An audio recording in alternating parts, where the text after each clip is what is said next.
Hello friends, good morning. Welcome to my YouTube channel math guide by Manoj Kumar.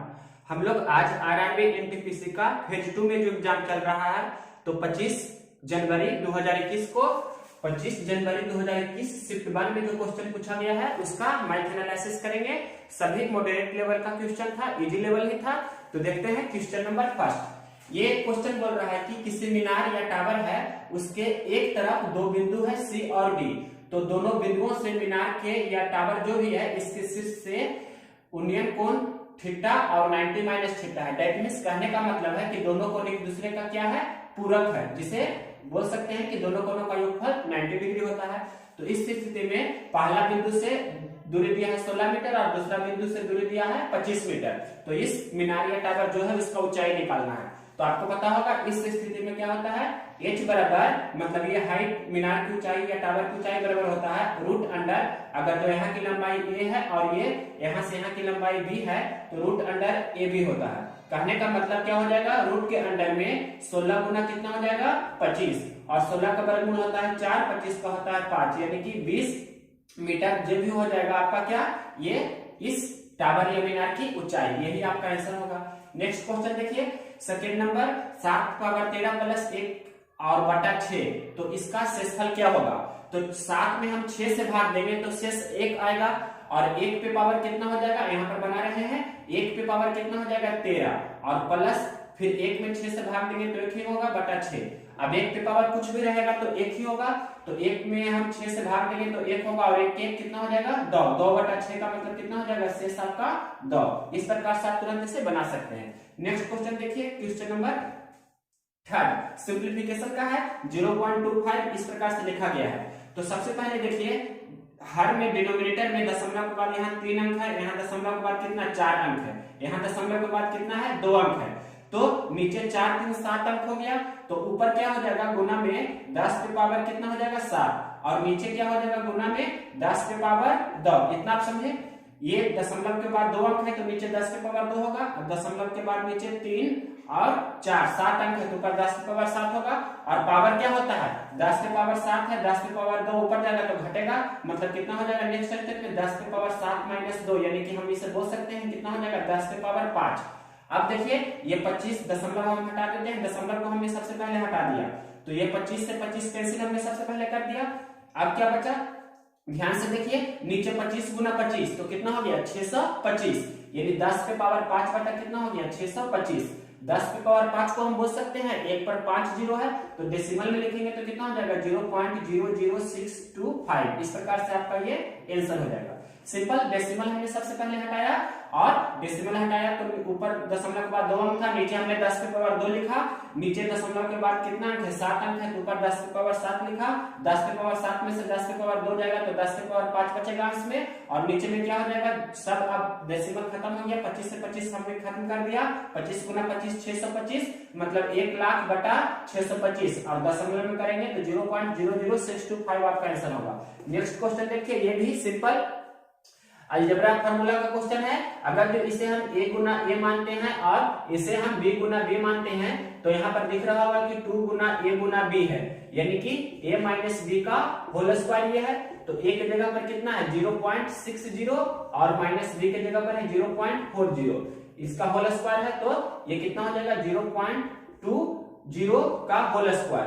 तो 20 20 से कितना होता है 400, और 2 1 2 3 4 अंक पर दशमलव देंगे तो ये 0 पॉइंट आपका आंसर में होगा, ऑप्शन में 0.04, यही आपका आंसर होगा। दशमलव के बाद 0 या उसके बाद फिर अंक है, तो अंक के बाद जो 0 होता है इसे नेग्लिजिबल मानते हैं, मतलब 0.04 आपका फाइनल आंसर होगा। नेक्स्ट क्वेश्चन देखिए, ये भी अलजेब्रा का बेसिक फार्मूला पर है।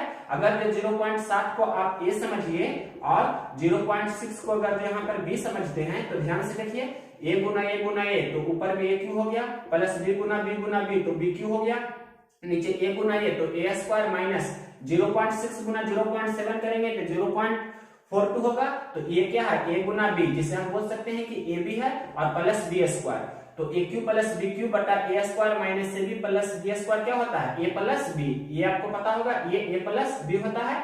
तो ए प्लस बी का मतलब क्या हो जाएगा, ए प्लस बी का मतलब हो गया कि 0.7 प्लस 0.6 जोड़ देंगे तो कितना हो जाएगा 1.3। यही आपके प्रश्न का आंसर होगा। ये प्लस बी क्यों होता है आपको पता है, a cube plus b cube का एक फार्मूला होता है a plus b into a square minus a b plus b square. तो ये कैंसिल हो जाएगा इस प्रकार से, तो बचा ए प्लस बी। तो ए प्लस बी इसके बराबर हुआ ए की जगह 0.7, बी की जगह 0.6, दोनों को हमने जोड़ दिया तो 1.3 आपका आंसर हुआ। देखिए क्वेश्चन नंबर 6। क्वेश्चन नंबर 6 देखिए, ये कह रहा है कि 200 और 1000 के बीच 60 से विभाजित होने वाली कुल कितनी संख्याएं हैं। तो 200 और 1000 के बीच है प्रश्न में, इस प्रकार से लिखा है कि 200 और 1000 ये दोनों के बीच में 60 से कटने वाली कुल कितनी संख्याएं हैं। तो 200 को भी नहीं हमें लेना है और 1000 को भी नहीं लेना है, मतलब ये दोनों के बीच में जो होगा वही आपका आंसर होगा। तो सबसे पहले 200 में क्या करते हैं 7 से डिवाइड देते हैं, फिर 1000 में उसी प्रकार से 7 से डिवाइड देते हैं। तो 7 से इतना बार लगाते हैं, जितना बार लग रहा है उससे ज्यादा बार लगाते हैं, आपको पता है। तो 7 एकम 7, 7 दूनी 14 यहाँ पर लगेगा, फिर 6 और 0 हुआ तो 60 हो गया, 7 8 56 लगना चाहिए, लेकिन 7 नमा 63 लगाएंगे, मतलब एक बढ़ाकर लगाते हैं। और यहाँ पर 7 एकम 7, फिर 3 और 0 मतलब 7 चौक 28, 2 और 0 मतलब 20, तो कितना हो जाएगा 7 दूनी 14। यहाँ पर जितना बार लगता है उतना बार ही लगाते हैं। अब देखिए 29 और 142, तो यहाँ पर से आप जानते हैं ये फर्स्ट टर्म हो गया एक तरह से। अब ये मतलब लास्ट माइनस फर्स्ट प्लस 1 इस प्रकार से करते हैं। तो 142 माइनस 29 और प्लस 1, मतलब इस प्रकार से आप इसे हल करेंगे तो 143 में से 29 घटाइएगा तो 13 में से 9 जाएगा 4, यहाँ पर हो जाएगा 13 में से 2 जाएगा तो 11। 114 आपके प्रश्न का आंसर होगा कि 200 और 1000 के बीच 7 से कटने वाले कुल 114 संख्या है। इसका सेकेंड मेथड देखिए, मेथड नंबर सेकेंड, ये आपका क्या था मेथड फर्स्ट था, मेथड सेकेंड देखिए ध्यान से। 200 से तुरंत मतलब पहले कटने वाली संख्या कितनी होगी, तो आपको पता होगा 200 के बाद जस्ट तो 7 में हम 200 से इस प्रकार से भाग लगाते हैं, तो 7 दूनी 14 हुआ, 6 और 0, तो यहाँ पर एक बढ़ाकर लगा देते हैं ना, 7 8 56 लग रहा है तो एक बढ़ाकर लगाते हैं, 7 नंबर 63, मतलब कितना हुआ 3 शेष आया, तो ये 3 इसमें जोड़ते हैं, मतलब सबसे पहला संख्या कितना हो गया 203, उसके बाद 7 से कटने वाला कितना होगा 210, फिर उसके बाद कितना होगा 217, इसी प्रकार से लास्ट मतलब अंतिम संख्या कितना होगा। तो आपकी बात फिर मतलब 1000 में आप 7 से डिवाइड करेंगे इस प्रकार से, तो जो भी शेष आएगा वो इसमें घटाते हैं, तो यहाँ पर कितना होगा 10 में से 7 जाएगा 3 और 0 मतलब 7 चौके 28, तो 2 और 0, फिर 7 दूनी 14, तो 6 शेष बचेगा ना, तो 1000 में से 6 घटा देंगे तो 994 होगा। तो ये आपको पता होगा इस प्रकार से, मतलब 7 से कटने वाली पहली संख्या हो गई 200 के बाद 203, दूसरी संख्या 210, उसी प्रकार से 1000 से ठीक पहले वाली संख्या 994 है।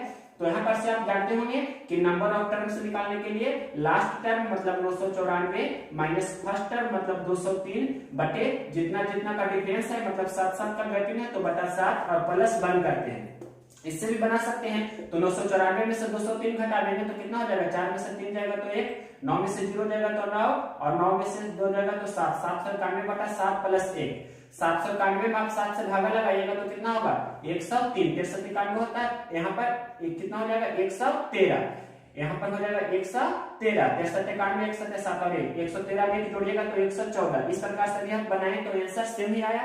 तो आपको ये भी आना चाहिए, ये भी अप्रोच बहुत बेस्ट है और ये भी जैसे चाहिए बना सकते हैं। अब देखिए क्वेश्चन नंबर 7 नंबर क्वेश्चन है, एक समचतुर्भुज की एक भुजा 17 सेंटीमीटर है तो इसका क्षेत्रफल बताइए। सिंपल क्वेश्चन है, जैसे ये कोई रोम्बस है, रोम्बस मतलब समचतुर्भुज है, तो समचतुर्भुज का पता होगा कि विकर्ण उसका होता है जो 90 डिग्री पर समकोण समद्विभाजित जैसे वर्ग में होता है उसी प्रकार से इसमें भी होता है, मतलब इस प्रकार से इसका कोई विकर्ण है तो यहाँ पर एक दूसरे को समकोण पर समद्विभाजित करते हैं, आपको मालूम होगा। तो एक भुजा कितना दिया है 17, तो समचतुर्भुज का मतलब होता है जैसे वर्ग की चारों भुजा बराबर होती है तो समचतुर्भुज की भी चारों भुजा बराबर होगी, लेकिन डिफरेंस इतना ही होता है कि वर्ग का चारों को 90 डिग्री का होता है तो इसमें प्रत्येक को 90 डिग्री का नहीं होता है, लेकिन वर्ग में विकर्ण होता है जो 90 डिग्री पर समद्विभाजित करता है और समचतुर्भुज में भी 90 डिग्री पर समद्विभाजित करता है। तो ये 90 डिग्री के सामने वाली भुजा एक तरह से क्या हो गई 17 डिग्री, मतलब ये एक तरह से कर्ण हो गया, कर्ण मतलब हाइपोटेनस जिसे बोलते हैं। तो अगर जो इस ट्रायंगल में हम देखें तो ये दोनों भुजा, एक लंब होगा तो दूसरा क्या होगा, आधार होगा, मतलब एक परपेंडिकुलर तो दूसरा बेस होगा। अब देखिए 17 का ट्रिपलेट किसके साथ होता है, तो आपको पता होगा 8, 15, 17 होता है, 8, 15, 17 होता है। तो 17 आपको प्रश्न इस प्रकार से देखिए दिया है, तो ये दोनों कितना होगा, ये 8 होगा, ये वाला साइड अगर जो 8 है तो ये वाला कितना होगा, 15 होगा। तो ये 15 तो ये भी 15 होगा, और ये 8 तो ये भी 8 होगा। मतलब टोटल पहला विकर्ण यानी कि D1 कितना हो गया, 8, 8, 16, और D2 कितना हो गया, 15, 15, 30। तो समचतुर्भुज का क्षेत्रफल बराबर फार्मूला होता है 1/2 इंटू D1 इंटू D2। मतलब समचतुर्भुज का क्षेत्रफल एरिया ऑफ रोम्बस बराबर 1/2 गुना पहला विकर्ण गुना दूसरा विकर्ण, यानी कि विकर्णों का गुणनफल। तो 1/2 गुना 16 गुना 30। तो इस प्रकार से हल करेंगे तो 8 दूनी 16, 8 तिया 24, मतलब 240 वर्ग मीटर होगा, जो आपका आंसर हो जाएगा। नेक्स्ट क्वेश्चन देखिए, क्वेश्चन नंबर 7 था, क्वेश्चन नंबर 8 नंबर क्वेश्चन भी इजी है। बोल रहा है प्रश्न में, एक घन की भुजा को 50% से बढ़ाया जाता है तो इसका पृष्ठीय क्षेत्रफल पर क्या प्रभाव पड़ेगा। मतलब क्वेश्चन नंबर 8 हम यही बता रहे हैं। क्वेश्चन नंबर 8 देखिए, पहले सबसे पहले घन, तो घन का आपको पता होना चाहिए पृष्ठीय क्षेत्रफल, जिसे टोटल सरफेस एरिया भी बोल सकते हैं, पृष्ठीय क्षेत्रफल।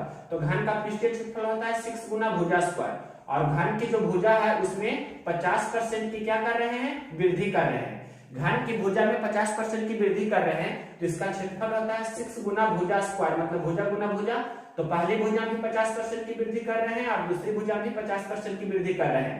और ये तो कांस्टेंट है, तो कांस्टेंट से हमें कोई मतलब नहीं है, सिर्फ भुजा में वृद्धि होगा ना, कांस्टेंट तो फिक्स रहेगा।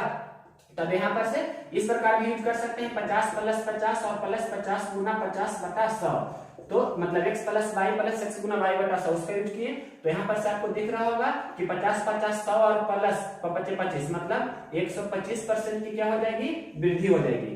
या सेकेंड अप्रोच अगर यूज करेंगे, मेथड सेकेंड, तो अगर जो ये फ्रैक्शन के फॉर्म में रहता है, जैसे 16.2% की वृद्धि हो रही है, तो ऐसा बनाते तो ज्यादा समय लगता ना, मतलब 18.3/4% रहता, यानी कि पूर्णांक में रहेगा, तब आपको ये अप्रोच यूज नहीं करना। तब क्या करेंगे, जो देखिए 50% वृद्धि, तो 50% का वृद्धि का मतलब क्या हो जाएगा कि प्लस, जिस दिखा सकते हैं 1/2 की वृद्धि, यानी कि पहले 2 था और हो रहा है कितना, 1 की वृद्धि, मतलब कितना 3, 2 से 3 हो रहा है, तो 2 बार हो रहा है ऐसा, तो फिर 2 से 3 लिखेंगे। अब इसे गुना कर देंगे, 2 दूनी 4 और 3 तिया 9, मतलब देखिए 4 से कितना हो रहा है, 9, यानी कि 4 से 9 हो रहा है। तो क्या यहाँ पर हम लिख सकते हैं कि जैसे यहीं पर लिखते हैं, एक कितना बढ़ रहा है, 5 की वृद्धि हो रहा है, कितना पर, 4 पर हो रहा है। तो यहाँ पर हम लिख रहे हैं, नीचे नहीं पर जो दिख रहा होगा तो इधर लिख रहे हैं 5 की वृद्धि हो रहा है 4 पर, तो 5/4 गुना 100, यहाँ तक तो दिख जाना चाहिए शायद। तो यहाँ पर 5, 4 से 9 हो रहा है, 5 की वृद्धि हो रहा है 4 पर, तो 5/4 गुना 100। और इसे भी देखिए कैसे डायरेक्ट करते हैं, 1/4 का मतलब 25%, 1/4 का मतलब होता है 25%, तो 5/4 में है, तो 5/4 का मतलब कितना होगा, तो एक 5 से इसमें गुना हुआ है, तो इसमें भी 5 से गुना करेंगे, मतलब 25 25 25 से 125%। तो आप इस प्रकार से ही बनाया कीजिएगा। देखिए question number 9 number question simple है, इसमें आपको परिमेयकरण कर देना है, रेशनलाइजेशन। तो यहाँ पर क्या हो जाएगा, √7 प्लस √2 का होल स्क्वायर हो जाएगा, और नीचे a square minus b square, तो क्या हो जाएगा 7 माइनस 2, या लिख देते हैं √7 का स्क्वायर और माइनस √2 का स्क्वायर, और ये एक स्टेप और भी आगे लिख देते हैं, बाई इंटू कितना हो जाएगा √40। यहाँ पर आपको दिख रहा होगा कि a square plus b square plus 2ab, तो 7 और 2 कितना हो जाएगा 9, मतलब √7 का स्क्वायर 7 प्लस √2 का स्क्वायर 2, तो 7 और 2 9 हो गया, प्लस 2ab, मतलब 2 इंटू रूट कितना हो जाएगा 14, बटे नीचे में कितना हो जाएगा 7 माइनस 2, तो लिख सकते हैं एक ही बार कितना 5। और यहाँ पर से हम अगर जो अलग अलग भी करके लिखना चाहें तो डायरेक्ट लिख सकते हैं कि ये कितना हो जाएगा 9/5, और ये कितना हो जाएगा 2/5, तो 9/5 और ये कितना हो गया 2/5। तो यहाँ पर अब कंपेयर कर देंगे दोनों तरफ, तो देखिए x के जगह पर कितना है 9/5, और √14, तो √14 है यहाँ पर, तो y की जगह पर कितना है 2/5, यानी कि x का मान हो गया 9/5 और y का मान कितना हो गया 2/5। इस प्रकार से आप शॉर्ट वे में से बना सकते हैं, इसमें कोई भी बड़ी बात नहीं है, सिंपल क्वेश्चन था। अब देखते हैं क्वेश्चन नंबर 10 नंबर क्वेश्चन क्या कह रहा है, एक वर्ग का क्षेत्रफल 36 वर्ग सेंटीमीटर है, इसकी भुजाओं के मध्य बिंदुओं को मिलाने पर जो आकृति बनती है तो उसका क्षेत्रफल बताइए। मतलब कोई वर्ग है। वर्ग आपको पता होगा ये होता है वर्ग मतलब वैसा चतुर्भुज जिसके चारों भुज आपस में बराबर हो। तो इसका क्षेत्रफल कितना दिया है, वर्ग का क्षेत्रफल, ये क्या है वर्ग है, तो वर्ग का क्षेत्रफल कितना दिया है प्रश्न में 36 सेंटीमीटर स्क्वायर। तो क्षेत्रफल बराबर होता है भुजा स्क्वायर, मतलब ए स्क्वायर बराबर 36 दिया है, तो ए बराबर कितना हो जाएगा, वर्ग की भुजा कितना हो जाएगी 6 सेंटीमीटर, मतलब वर्ग की भुजा कितना हो गई 6 सेंटीमीटर, ये आपको पता है। तो इसके मध्य बिंदु को, सभी भुजा के मध्य बिंदु को आपको मिलाना है। तो मध्य बिंदु को अगर जो हम मिलाएंगे तो इस प्रकार की एक वर्ग ही बनेगी। तो जो ये वर्ग बनी है तो इसका आपको क्षेत्रफल पूछता है, मतलब इसका एरिया कितना होगा जो आपसे प्रश्न में पूछ रहा है। तो ध्यान से समझिए, इसका क्षेत्रफल आपके प्रश्न में पूछ रहा है कि कितना होगा जो। तो यहाँ पर जब मध्य बिंदु है तो ये 3 होगा, ये 3 होगा, ये 3 होगा, ये 3 होगा, मतलब यहाँ से यहाँ की लंबाई 3 है और यहाँ से यहाँ की लंबाई 3 है। उसी प्रकार से कहीं में भी आप देख सकते हैं। तो अगर जो हम इस ट्रायंगल में देखें तो यहाँ पर एक समकोण त्रिभुज बनाते हैं और आपको ये पता होगा कि अगर जो यहाँ पर 90 डिग्री है, सेम यही फिगर बना रहे हैं, ध्यान से देखिए यहाँ पर 90 डिग्री है और ये अगर जो x रहता है, ये x रहता है, तो ये कितना होता है √2x होता है। आपको ये पता होगा कंसेप्ट। तो यहाँ 3 है, यहाँ 3 है, तो ये कितना होगा √2 गुना 3 या 3√2 लिख सकते हैं इसे। तो ये 3√2 है तो ये भी 3√2 होगा, ये भी 3√2 होगा और ये भी 3√2 होगा। यानी कि जब वर्ग की मध्य बिंदु को मिलाएं तो उसका जो वर्ग बना तो उसका भुजा कितना हो गया 3√2। अब इसका क्षेत्रफल आपको निकालना है, तो इसका क्षेत्रफल कैसे निकालेंगे, इसका क्षेत्रफल के लिए यहाँ पर लिख रहे हैं, देखिए ध्यान से, वर्ग के क्षेत्रफल बराबर होता है क्या भुजा स्क्वायर। तो भुजा कितना है, भुजा स्क्वायर मतलब भुजा की जगह पर हो गया 3√2, तो इसका स्क्वायर, तो 3√2 का मतलब कितना हो जाएगा 3√2 गुना 3√2, 2 बार लिख दीजिए आप इसे। तो 3 3 9 और √2 गुना √2 2, मतलब 9 गुना 2, तो कितना हो जाएगा 18। तो 18 सेंटीमीटर स्क्वायर आपके इस प्रश्न का आंसर हो जाएगा। ये इसका एरिया कितना हो गया 18 वर्ग सेंटीमीटर। नेक्स्ट क्वेश्चन देखिए, क्वेश्चन नंबर 10 के बाद क्वेश्चन नंबर 11 नंबर क्वेश्चन क्या बोल रही है कि यदि 20% लाभ है, ठीक, पहला लाभ कितना दिया है आपके प्रश्न में, यानी कि लाभ परसेंट, यानी कि पहले लाभ परसेंट कितना है 20%। और आपके प्रश्न में लिखा है क्रयमूल्य और विक्रयमूल्य में 100 रुपया कम देने पर लाभ परसेंट 4% से बढ़ जाता है। क्रयमूल्य में भी 4% की, क्रयमूल्य और विक्रयमूल्य दोनों में 100 रुपया की कमी कर देते हैं, तब लाभ परसेंट कितना हो जाता है 4% बढ़ जाता है, मतलब 20% से कितना हो जाता है 24%। ये आप समझे। तो जो 4% बढ़ रहा है लाभ कितना बढ़ रहा है 4%, तो कितना हो गया 24% बढ़कर हो गया। तो आपको ये समझना है कि परसेंट में तो शुरू 100 रुपया ही रहेगा, मतलब 100 रुपया पर कितना बढ़ रहा है, 100 का 24% कर सकते हैं, तो कितना होगा 24, यानी कि वृद्धि हो रहा है 24 रुपया। तो 4% वृद्धि की जगह पर हम यहाँ लिख सकते हैं कि 24 रुपया वृद्धि हो रहा है। और क्रयमूल्य का मतलब क्या होता है, क्रयमूल्य का मतलब होता है 100%। तो 4% से 100% करने के लिए 25 से गुना हुआ है, तो इधर भी 25 से गुना कर देंगे, मतलब 24 गुना 25। तो 24 गुना 25 करेंगे तो कितना होगा 25 चौके 100, बाकी 10, 25 दूनी 50, 10 60, यानी कि 600 रुपया हो जाएगा आपका क्रयमूल्य, या हिंदी में बोले क्रयमूल्य, इंग्लिश में सीपी भी बोल सकते हैं। यही आपका आंसर होगा। क्वेश्चन नंबर 11 था। इसके बाद देखिए क्वेश्चन नंबर 12 नंबर क्वेश्चन भी बहुत ही इजी है। ये बोल रहा है कि एक व्यक्ति 4 किलोमीटर प्रति घंटा की चाल से चल रहा है, उसे कोहरे में एक कार पार करती है, मतलब समान दिशा में कार करती है। तो 300 मीटर तक उसे दिखाई देती है वह कार और 4 मिनट तक वह कार उसे दिखती है। तो उस कार की चाल बताइए। तो आप जानते हैं प्रश्न में दिया है उस व्यक्ति को 300 मीटर तक कोहरे में उस कार को दिखाई देती है, मतलब दूरी दिया है 300 मीटर, तो दूरी बराबर क्या होता है 4 गुना समय। इसका ही कोई भी एक फॉर्मूला यूज कर लीजिए, आप बना सकते हैं प्रश्न को। तो 300 मीटर दूरी दिया है प्रश्न में।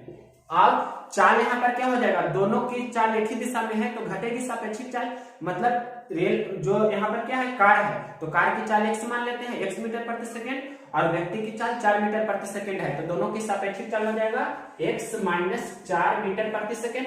और समय आपके प्रश्न में कितना दिया है, समय दिया है आपके प्रश्न में 4 मिनट, तो 1 मिनट में 60 सेकेंड, तो 4 मिनट में कितना होगा 4 गुना 60, ये सेकेंड हो जाएगा। तो मीटर प्रति सेकेंड में हमने लिखा ये, क्योंकि ये मीटर में था। अब इसे हल कर दीजिए, तो ये 60 चौके कितना हो जाएगा 240, या जैसे भी चाहे बना सकते हैं इस प्रकार से। देखिए 60 पचे 300, मतलब कैसे किया, तो इधर हम अगर जो लिखे 5 और ये कितना हो जाएगा 4x - 16, अब आपको ये समझना है कि 5 माइनस 16 को इस तरफ लाएंगे तो 16 5 21 हो जाएगा, 21 बराबर 4 x, तो x बराबर कितना हो जाएगा 21 बटा 4। 21 बटा 4 का मतलब 4 5 20, 5 पूर्णांक 1 बटा 4, या आप ऐसे भी लिख सकते हैं कि 5.25 मीटर प्रति सेकेंड, या किलोमीटर प्रति घंटा भी इसे बदल सकते हैं। तो कितना हो जाएगा, ये तो x का मान कितना हो गया 21 बटा 4 हुआ जो मीटर प्रति सेकंड में, किलोमीटर प्रति घंटा में कहेगा तो 21 बटा 4 गुना 18 बटा 5 करेंगे, यही आपका आंसर होगा। तो जो भी हल करके आएगा 2 दूनी 4 और 5 दूनी 9 दूनी 18, तो यहाँ पर से हो जाएगा कितना 91 से 189 बटा 5 दूनी 10, 189 बटा 10 हो गया किलोमीटर प्रति घंटा, या आप इसे पॉइंट में बताना चाहिए तो कितना हो जाएगा 18.9 किलोमीटर प्रति घंटा। जो भी कैलकुलेशन करके आएगा वही आपका आंसर होगा। क्वेश्चन नंबर 12 पर देखिए, क्वेश्चन नंबर 13। क्वेश्चन नंबर 13 कह रहा है कि राम और उसके पिता की वर्तमान आयु 4:1 है। एक राम है और उसके पिता है, दोनों की वर्तमान आयु मतलब 0 से वर्तमान आयु को दिखाते हैं, कितना है 4:1 है। अब आगे प्रश्न में लिखा है 4 वर्ष पहले उनकी आयु का अनुपात 6:1 था। 4 वर्ष पहले उनकी आयु का अनुपात 6:1 था, तो राम के पिता की वर्तमान आयु बताना है। तो देखिए अलग अलग समय का अनुपात दिया है तो अंतर को समान करते हैं। तो यहाँ 4 और 1 का अंतर 3 है, 6 और 1 का अंतर 5 है, तो अंतर को समान करेंगे तो यहाँ 5 से गुना कर देंगे इसमें, तो कितना हो जाएगा 5 से गुना कीजिएगा तो 5 चौके 20 हो जाएगा, ये 5 एकम 5 हो जाएगा। इसमें 3 से गुना कीजिएगा तो ये कितना हो जाएगा 6 तिया 18 और 1 तिया 3, मतलब 20 से 18 हो रहा है या 5 से 3 हो रहा है। तो दिख रहा है कि रेशियो में 2 वर्ष की कमी हो रही है, और वर्तमान से 4 वर्ष पहले आए हैं तो यहाँ 4 वर्ष की कमी हो रही है, यानी कि 2 रेशियो का वैल्यू कितना दिया है 4 वर्ष। 2 रेशियो का वैल्यू 4 वर्ष, ये 2 रेशियो का वैल्यू कितना है 4 वर्ष है, तो 1 रेशियो का वैल्यू कितना होगा 2 वर्ष होगा। तो प्रश्न में पूछ रहा है वर्तमान आयु मतलब राम के पिता की, तो राम के पिता ये मतलब राम की आयु कितना हो गई, प्रश्न में लिखा है क्या, आगे पढ़ लेते हैं। राम और उसके पिता की आयु, मतलब राम और उसके पिता की आयु, तो ये था क्या राम और ये उसके क्या हो जाएंगे पिता, ये हो जाएंगे उसके पिता। राम और उसके पिता की आयु, तो पिता का आयु पूछ रहा है, मतलब 20 यूनिट का वैल्यू आपके प्रश्न में पूछ रहा है, तो 20 यूनिट का वैल्यू कितना होगा 20 गुना 2 यानी कि 40 वर्ष। सिंपल क्वेश्चन था, इसमें कोई भी डाउट नहीं होना चाहिए। क्वेश्चन नंबर देखिए 13 के बाद क्वेश्चन नंबर 14 नंबर क्वेश्चन भी इजी ही है। इसमें आपको बोल रहा है कि 1391 में से क्या घटाएं कि 7 9 11 से भाग देने पर प्रत्येक दशमलव शेष 3 बचे, मतलब 1391 में से क्या घटाएं, 1391 में से क्या घटाएं कि 7 9 11 से भाग देने पर प्रत्येक दशमलव शेष कितना बचना चाहिए 3 बचना चाहिए, मतलब 7 9 11। इसका आपको क्या करना है एलसीएम निकालना है और 3 जोड़ देना है, ये होता है। तो देखिए 1391 में से क्या घटाएं, x घटा रहे हैं, 7 9 11 का एलसीएम तीनों का गुणनफल होगा ना, तो 11 9 99, 99 7 9 7 63 के 3 बाकी 6 और 63 और 6 कितना हो जाएगा 69। इतना के ले लेते हैं और प्लस 3, तो के के जगह पर सबसे पहले 1 रखकर देखेंगे तो ज्यादा कम हो जाएगा, के के जगह पर 2 रखते हैं, तो के के जगह पर अगर जो हम 2 रख रहे हैं तो यहाँ पर क्या हो जाएगा 2 से गुना करेंगे तो 3 दूनी 6 9 दूनी 18 6 दूनी 12 13 1386 प्लस 3, इसके करीब हम पहुंच गए हैं। तो ये कितना हो जाएगा 1391 माइनस x, ये कितना हो जाएगा 1386 और 3 कितना हो जाएगा 89। तो यहाँ पर 1391 में क्या घटाएंगे 1389 हो जाए तो x का मान दिख रहा है कि 2 होगा, मतलब आपका आंसर कितना हो जाएगा 2। सिंपल है क्वेश्चन नंबर। इसी प्रकार का एक क्वेश्चन और है क्वेश्चन नंबर 15 नंबर क्वेश्चन आपको बताते हैं, ध्यान से समझिए। ये कह रहा है कि वह छोटी से छोटी संख्या ज्ञात कीजिए, वह छोटी से छोटी संख्या ज्ञात कीजिए जिसमें 6 8 तथा 16 से भाग देने पर प्रत्येक दशमलव शेषफल 3 बचे एवं 7 से पूरी विभाजित हो जाए। तो सबसे पहले 6 8 और 16 कितना लिखा है प्रश्न में 6 8 और 16, 6 8 16 है, तो इसका क्या करना होगा आपको एलसीएम निकालना होगा, और प्रत्येक दशा में शेषफल कितना बचना है, प्रत्येक दशा में शेषफल 3 बचना है, तो 3 को जोड़ देंगे तो ये आपको एलसीएम निकालिएगा तो कितना आ जाएगा 6 8 16 का एलसीएम।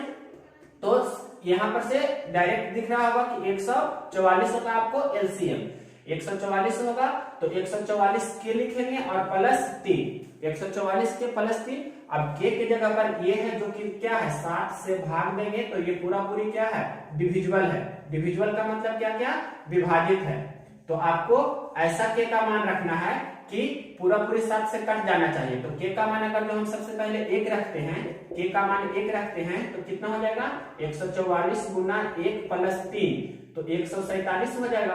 तो 7 से भाग देंगे तो 7 दूनी 14, 7 एकम 7 लग जाएगा पूरा पूरी। तो वो संख्या कितना होगा 147 नहीं। आप 7 से भाग दीजिए तो पूरा पूरी कट जाएगा।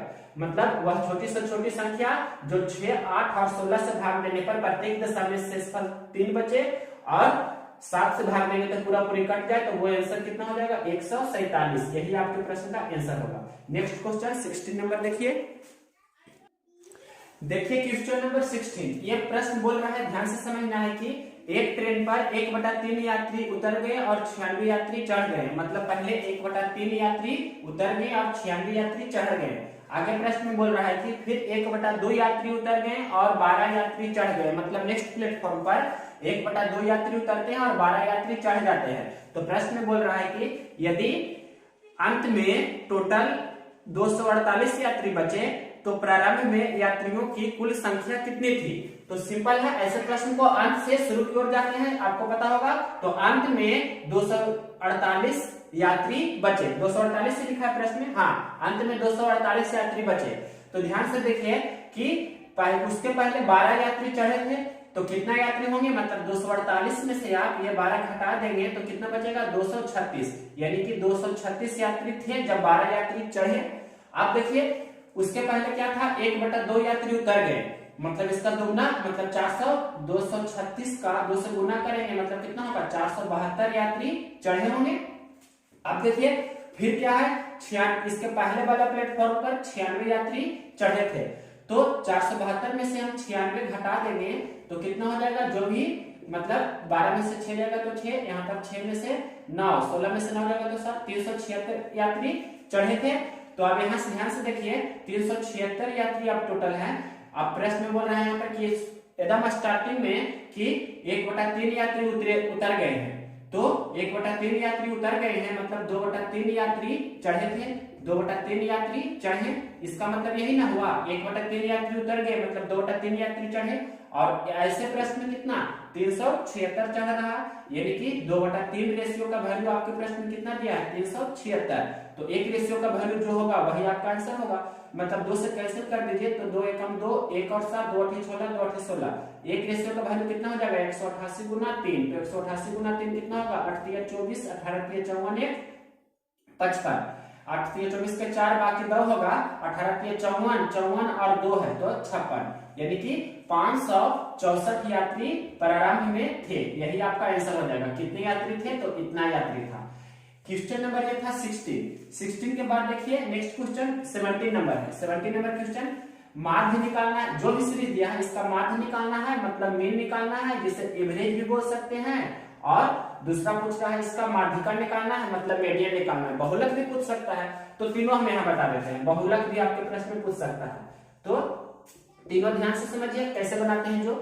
तो सबसे पहले इसका माध्य निकालना है। तो माध्य बराबर क्या होता है, माध्य बराबर होता है जितना भी दिया है माध्य को ही हम लोग क्या बोलते हैं औसत, या इंग्लिश में इसे मीन बोलते हैं। तो औसत बराबर होता है योगफल बटा संख्या। औसत बराबर होता है योगफल बटा संख्या, यानी कि जितना भी दिया है सभी का योगफल करेंगे और बटा टोटल है, मतलब 1 2 3 4 5 6 7 8 है तो 8 संख्या है तो बटा 8। अब सबको जोड़िए, जितना जोड़ कर आएगा ऊपर लिखेंगे। तो देखिए कैसे जोड़ रहे हैं।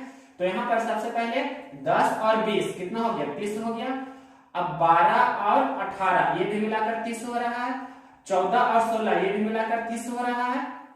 और यहाँ पर 28 में हम 2 दे देते हैं तो यहाँ पर 24 बचेगा और ये भी कितना हो जाएगा 30 हो जाएगा।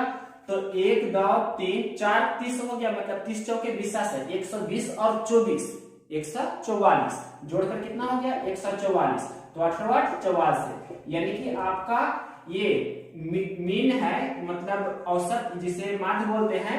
माध्य हो गया कितना 18 हो गया आपका माध्य। ये आपका आंसर हो गया सबसे पहले। अब आपको बताना है माध्यिका। तो माध्यिका कैसे निकालते हैं। माध्यिका निकालने के लिए आपको पता होना चाहिए जो भी दिया रहता है उसे सबसे पहले असेंडिंग या डिसेंडिंग ऑर्डर में सजाना होता है, मतलब बढ़ते क्रम में घटते क्रम में सजाइए। तो ये देखिए कितना लिखा गया है 10 12 14 16 18 20 26 28, ये तो बढ़ते क्रम में पहले से ही है। तो दोनों तरफ बराबर बराबर छाटते हैं और जो बीच में बचता है वही आपका मीडियन होता है, मतलब माध्यिका होता है। अगर जो बीच में एक अंक बचा तो वही आपका होगा, अदरवाइज अगर जो 2 अंक बचा तो दोनों को जोड़कर बटा 2। तो देखिए टोटल 8 अंक है, तो 8 4 इधर से हम छाट रहे हैं और 4 इधर से छाट रहे हैं, तो टोटल कितना बचा बीच में, तो यही बना होगा। बीच में 16 और 18 के बीच में होगा, तो 16 और 18 दोनों को जोड़ेंगे, 16 प्लस 18 और बटा 2, यही आपका होगा माध्यिका, जिसे मीडियन बोलते हैं। तो 16 और 18 कितना हो जाएगा 34, यहाँ पर 8 6 14, 2 और 1 3, मतलब आपका माध्यिका हो जाएगा कितना 17, 17 हो जाएगा आपका माध्यिका। और बहुलक क्या होगा, बहुलक बराबर आप जानते हैं ना फॉर्मूला कि 3 गुना माध्यिका और माइनस 2 गुना माध्य। इंग्लिश में हम बहुलक को मोड बोलते हैं, तो मोड बराबर क्या हो जाएगा 3 गुना मीडियन, 3 गुना मीडियन माइनस 2 गुना माध्य को एवरेज भी बोल सकते हैं या मीन भी बोल सकते हैं।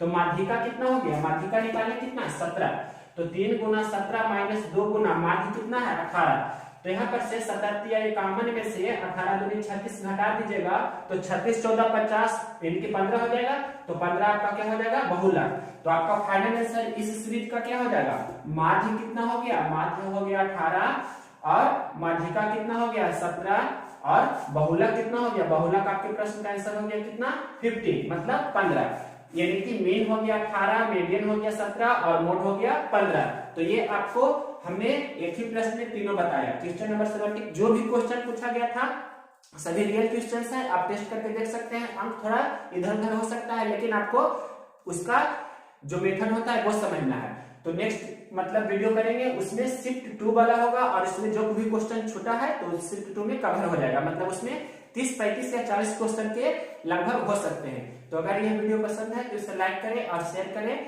मेरे चैनल को सब्सक्राइब करें।